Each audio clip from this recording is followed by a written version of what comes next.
Butter garlic pepper mushroom செய்ய தேவையான பொருட்கள்: வெங்காயம், கருவேப்பிலை, பூண்டு, தக்காளி, 360 கிராம் மஷ்ரூம், நெய், மிளகுத்தூள், உப்பு தேவையான அளவு.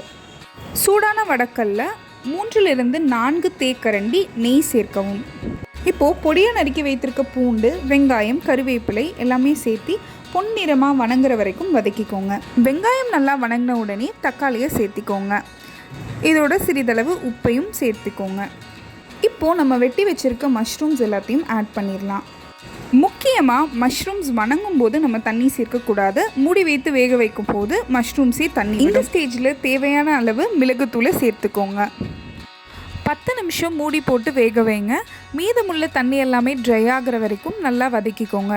இப்போது நம்ம சுவையான பட்டர் கார்லிக் பெப்பர் மஷ்ரூம் தயார்.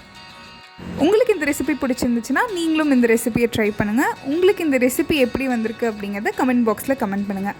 இந்த வீடியோ பிடிச்சிருந்துச்சுன்னா லைக் பண்ணுங்கள், ஷேர் பண்ணுங்கள். மறக்காமல் நம்ம இங்கிலீஷ் யுனைட்டி சேனலுக்கு சப்ஸ்கிரைப் பண்ணுங்கள். நன்றி.